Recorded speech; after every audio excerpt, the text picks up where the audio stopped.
dans l'intitulé, je suis un peu mal à l'aise et je ne me tiendrai pas à la responsabilité uniquement des Européens, de l'Union européenne. Et je précise d'emblée que nous n'avons pas quitté l'Afrique pour venir pour pleurnicher ici. Nous ne sommes pas venus d'Afrique pour demander la charité. Si charité il doit y avoir, c'est à nous, Africains, de vous donner la charité. Je disais à Isabelle Minon que depuis que je suis entré en Belgique, à Bruxelles, j'ai l'impression que partout où je marche, les trottoirs, les rues, jusqu'ici, je marche sur du sang africain. Je marche sur de la sueur africaine. Parce que oui, comme disait en fait Victor Hugo, c'est de la sueur des pauvres qui est fait la richesse des riches. Et donc ce monde capitaliste est caractérisé par cela. C'est de la sueur et du sang des travailleurs au centre du système capitaliste, donc en Belgique, en Europe, de la sueur et du sang des peuples néocoloniaux, donc du Sénégal, du Niger, du Gabon, du Congo, des peuples néocoloniaux d'Asie, d'Amérique latine et même d'Europe de l'Est, qui fait la richesse du CAC 40 pour parler du capitalisme français, mais la richesse tout simplement des bourgeois belges, de la bourgeoisie allemande, américaine, etc. Voilà ce qui caractérise le monde. Et voilà pourquoi des organisations comme Intal, comme le PTB, se battent au centre du système capitaliste pour changer ce système, pour transformer ce système qui opprime les travailleurs, qui opprime les ouvriers, qui opprime les agriculteurs. C'est ce système-là qui fait par exemple, excusez-moi, c'est ce système-là qui fait par exemple que quand vous allez en France, il y a au moins 600 agriculteurs français qui se suicident chaque année parce qu'ils n'arrivent pas à payer leurs dettes. Parce qu'on les presse, on les presse comme des citrons. Je ne connais pas très bien les réalités en Belgique, mais c'est à peu près la même chose. Les ouvriers sont opprimés, sont exploités, sont volés, sont traités comme du bétail, comme des oranges, comme du citron, qui seront lancés et largués. En Afrique, c'est encore plus grave. Alors, je lisais ce matin que le ministre des Affaires étrangères d'Espagne disait en fait qu'entre janvier 2023 et juillet 2023, il y a eu 16 000 Africains qui ont accosté en Espagne, directement en Espagne ou à partir des îles Canaries. 16 000 Africains. Pourquoi ces Africains fuient l'Afrique? Parce que ce n'est pas les Européens qui fuient l'Europe. Pourquoi ces Africains fuient l'Afrique? Alors, tous les Africains ne cherchent pas à fuir l'Afrique. Je suis africain, du Sénégal, j'ai 44 ans, c'est la première fois que je quitte l'Afrique. C'est la première fois que je sors d'Afrique. Et ils sont nombreux, les Africains, qui n'ont aucune envie particulière de venir en Belgique, qui n'ont aucune envie particulière de venir en Europe. C'est mon premier voyage en dehors de l'Afrique et il a fallu que Intal m'invite. Merci à Intal. C'est pour dire qu'on n'a aucune obsession, nous Africains, à venir en Europe. Ces 16 000 Africains qui ont quitté l'Afrique entre janvier 2023 et juillet 2023, ils fuient la misère.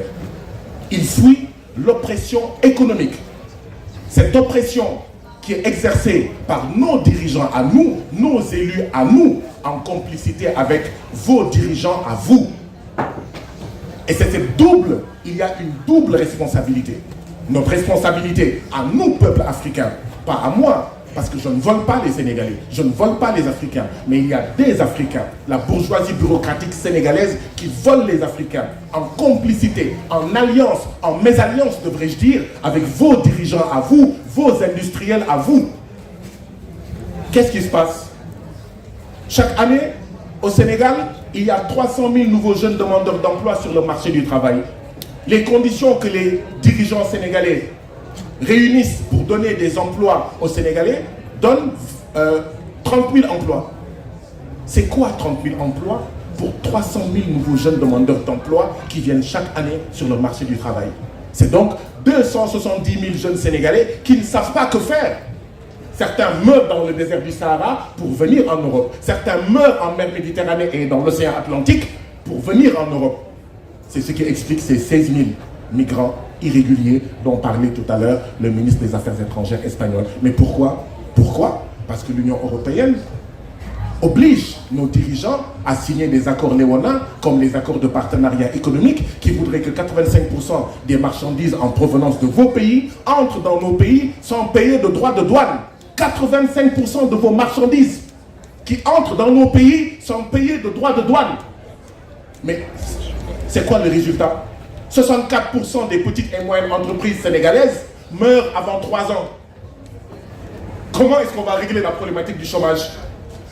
Parce que vos dirigeants, à vous, avec la complicité de ceux d'entre vous qui ne font rien, qui pensent que ce n'est pas leurs oignons, et après, qui se plaignent que les Africains viennent en Belgique, viennent en Europe, utilisent nos pays comme vos marchés à vous, et pas nos marchés à nous.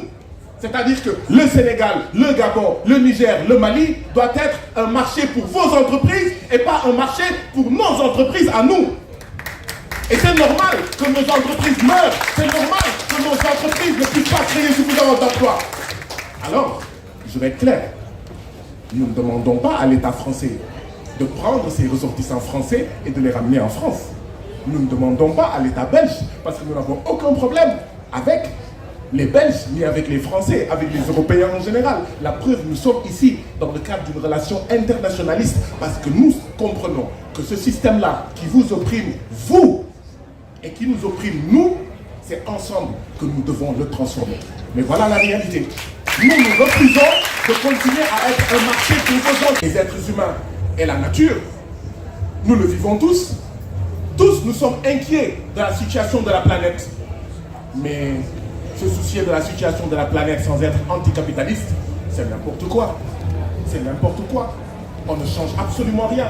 Il faut comprendre que c'est ce système capitaliste-là qui détruit l'environnement, qui détruit l'écologie, qui détruit la planète, et que nous voyons cette chaleur dont on me dit que c'est inédit en Belgique en cette période-là, et tout ce que nous voyons à travers le monde, y compris en Afrique, qui n'est responsable que de 4% des émissions de gaz à effet de serre, gaz produit par vous, et dont nous sommes les principales victimes.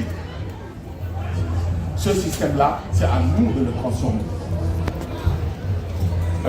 Je suis en même temps député à l'Assemblée nationale du Sénégal. Je suis le premier vice-président de la commission chargé de contrôler et de faire la comptabilité des 23 milliards de budget de l'Assemblée nationale du Sénégal. Je suis député depuis 1 an. Cette commission ne s'est jamais réunie. Au Sénégal, le président Macky Sall, son parti politique et sa coalition refusent qu'on contrôle qu'il y ait une reddition des comptes dans le budget de l'Assemblée nationale. Et pourtant, certains des peuples européens, américains, j'entends tous les jours le peuple japonais a donné 2 milliards de dons au peuple sénégalais ou au peuple mamien ou aux autres peuples.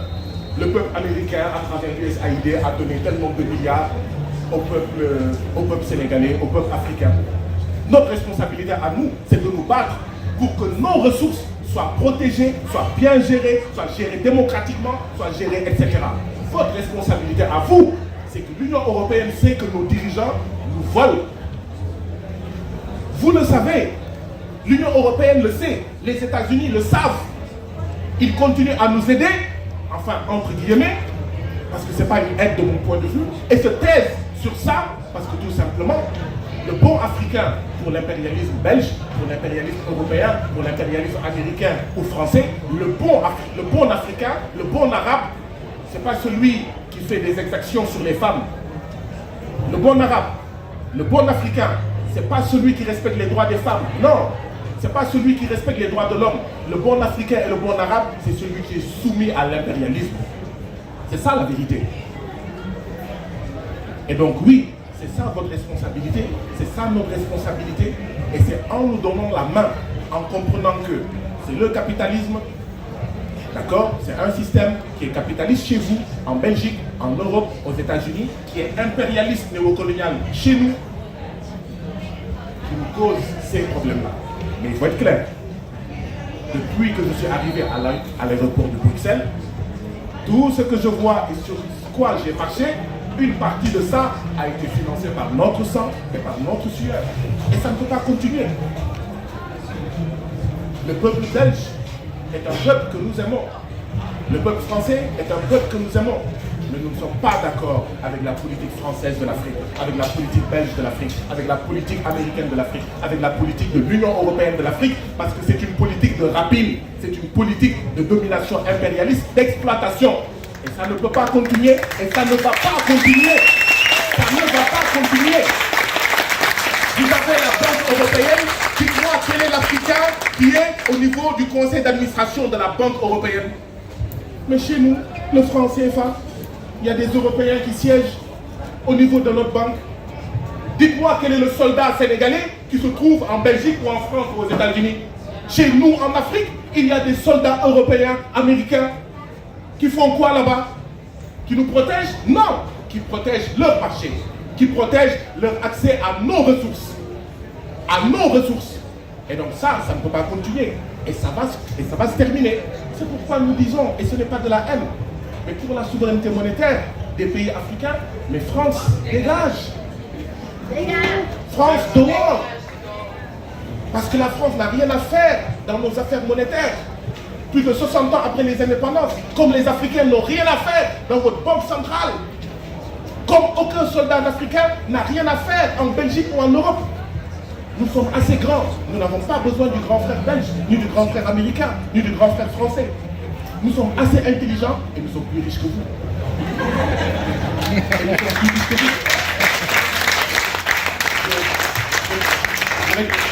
Je vais terminer ma minute par dire oui, c'est pourquoi nous devons tisser, bâtir des ponts entre les organisations progressistes du centre du système capitaliste et les organisations progressistes de la périphérie du système capitaliste dont les peuples sont tous victimes d'oppression. C'est pourquoi nous sommes heureux d'être ici. C'est pourquoi oui, je vous invite à être membre d'organisations comme Intal.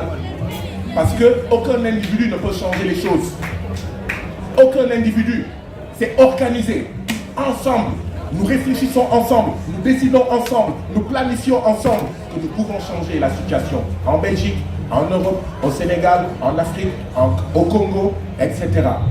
Donc, adhérez dans ces organisations. Mobilisez-vous dans ces organisations. Particulièrement les femmes, particulièrement les jeunes. Adhérez à Intal, adhérez au PTB, tant que le PTB aura une orientation progressiste, et je l'espère. Donc voilà moi ce que je voulais dire en guise d'introduction. Merci beaucoup de votre aimable attention.